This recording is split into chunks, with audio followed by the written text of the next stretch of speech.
फारूक अब्दुल्ला जो हैं एक बड़े नेता तो हैं, लेकिन उम्र के साथ मुझे लगता है कि उनकी बुद्धि जो है वो थोड़ी सिकुड़ती जा रही है। जम्मू आएंगे तो मंदिर घंटी बजाने चले जाएंगे, श्रीनगर जाएंगे तो मस्जिद में चले जाएंगे। उनका यही हाल है। उन्होंने यूटी में जो नियम थे उसके तहत उन्होंने चुनाव लड़ा है। अगर उनको इतनी तकलीफ थी तो वो पहले इस चुनाव लड़ने से मना कर देते।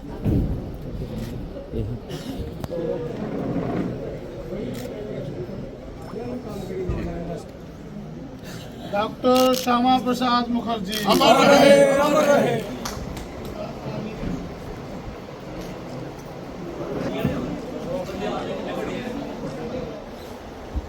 हमारे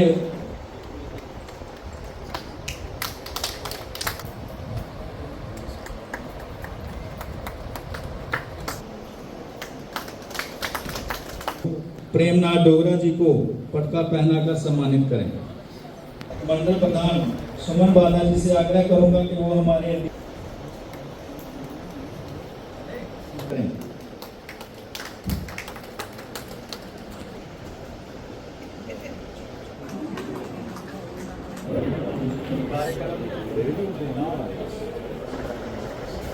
इंचार्ज प्रदेश सह इंचार्ज। देखिए, आज 23 जून डॉक्टर श्यामा प्रसाद मुखर्जी जी का स्मृति दिवस, बलिदान दिवस। आज खासकर मैं जिस धरती पे खड़ा हूँ, कठुआ ज़िला की धरती, यहाँ देश के एक ऐसे नौजवान जिसकी रगों में भारत माता का खून दौड़ता था, ऐसा नौजवान जो राष्ट्रभक्ति से ओतप्रोत था। और जम्मू कश्मीर में उस वक़्त में जो उस वक़्त की सरकारों द्वारा जो कानून, खासकर मैं परमट सिस्टम की बात करूं, धारा 370 की बात करूं, 35A की बात करूं, इसके खिलाफ कलकत्ता का एक नौजवान जो उस वक़्त एक राजनीतिक पार्टी जनसंघ का संस्थापक के अध्यक्ष के रूप में थे, उन्होंने कहा कि जम्मू कश्मीर में जहां ये देश एक है, इस देश की विचारधारा एक है, इस देश की संस्कृति एक है, चाहे भाषाएं अलग हों लेकिन इस देश की संस्कृति एक है। इस देश में कैसे हो सकता है कि एक देश में 2 विधान, 2 प्रधान और 2 निशान रहे। उन्होंने कहा कि जब तक मेरी सांसों में सांसें हैं मैं ऐसा होने नहीं दूंगा। और उन्होंने संकल्प लिया कि मैं जम्मू कश्मीर जाऊंगा। उस वक्त आपको पता होगा कि जहां आने के लिए परमट सिस्टम था, जैसे आज हमें बाहर जाने के लिए पासपोर्ट के साथ वीज़ा लगाना पड़ता है, उससे भी कठिन परिस्थितियां जो है उस वक्त के परमिट के लिए होती थी। अगर कहते हैं बुजुर्ग कि अगर हमारे कोई घर में किसी का मातम हो जाता था, कि डेथ हो जाती थी, अगर हरिद्वार उनके अस्थियां लेके भी जाना पड़ता था, उस वक्त भी महीनों चक्कर लगाने पड़ते थे, तब जाके परमिट बनता था। अगर 7 दिन का परमिट बनता, 8 दिन हो जाते थे तो उनको वापस जम्मू कश्मीर एंटर नहीं करने दिया जाता था। ऐसी परिस्थितियाँ इस जम्मू कश्मीर ने देखी है। और उस वक्त डॉक्टर श्यामा प्रसाद मुखर्जी ने संकल्प लिया कि इस देश में 2 विधान, 2 निशान और परमिट सिस्टम नहीं चलेगा। और उन्होंने कहा था पंडित जवाहरलाल नेहरू और उस वक्त की शेख अब्दुल्ला सरकार को कि मैं जम्मू कश्मीर में जाऊंगा, बिना परमिट के जाऊंगा। और आपने सुना भी होगा कि वो जम्मू कश्मीर की धरती पे पहुंचे, जैसे ही उन्होंने लखनऊ से एंटर किया उनको यहाँ गिरफ्तार कर लिया। और ऐसी परिस्थितियों में हम कहेंगे, हम तो ये मानते हैं कि उनकी हत्या हुई है, वो उनकी डेथ नहीं, उनकी हत्या हुई है। और उस वक्त की शेख अब्दुल्ला जवाहरलाल नेहरू सरकार ने मिलकर उनकी हत्या की है।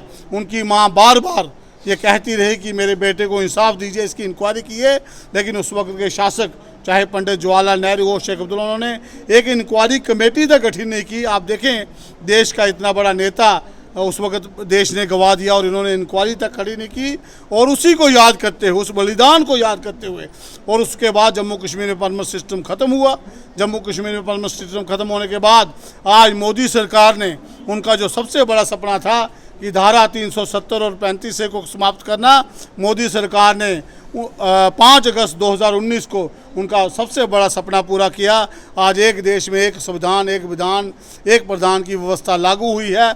आज उनकी विचारधारा जो है उनकी बनाई हुई पार्टी जो है आज दुनिया की सबसे बड़ी पार्टी भारतीय जनता पार्टी एक वट वृक्ष बन गया है।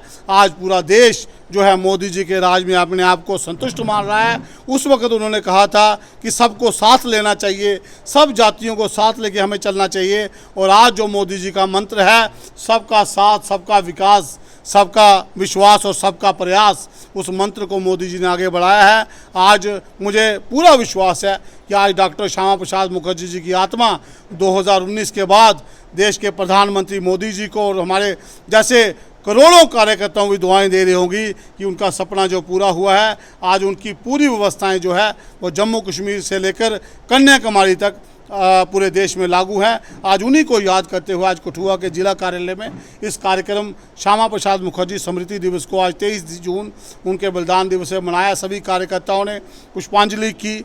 हम एक पेड़ माँ के नाम यहाँ लगाएंगे और अभी वक्ताओं ने अपने विचार रखे। आज हम आपके चैनल के माध्यम से भी डॉक्टर श्यामा प्रसाद मुखर्जी जी को अपनी श्रद्धांजलि भेंट करें। फारूक अब्दुल्ला का कहना है कि जो सरकार है, जो प्रधानमंत्री, वो अपने वादा पूरा नहीं कर रहे हैं, स्टेटहुड वापस नहीं जा रही, वो जो है सुप्रीम कोर्ट का रुख करेंगे। देखिए, फारूक अब्दुल्ला जो है एक बड़े नेता तो हैं, लेकिन उम्र के साथ मुझे लगता है कि उनकी बुद्धि जो है वो थोड़ी सिकुड़ती जा रही है।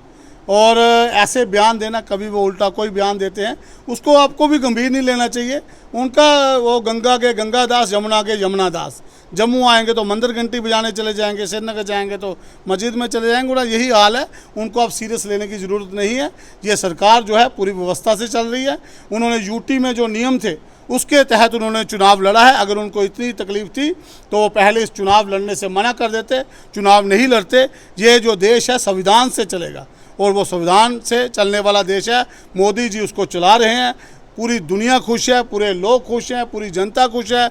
आज एक गरीब, जो गरीब कभी ये सोचना नहीं था कि मेरे सर पे छत होगी, मोदी जी ने ऐसे 4 करोड़ लोगों को छत दी है। ऐसे लोग 25 करोड़, अभी मैं नहीं कह रहा, नीति आयोग के आंकड़े हैं कि इस देश के 25 करोड़ लोग जो हैं वो गरीबी रेखा से ऊपर उभर के आए हैं। इस देश में 11 करोड़, 10.5 करोड़ महिलाओं को उनके घर में गैस का चूल्हा और कनेक्शन पहुंचा है।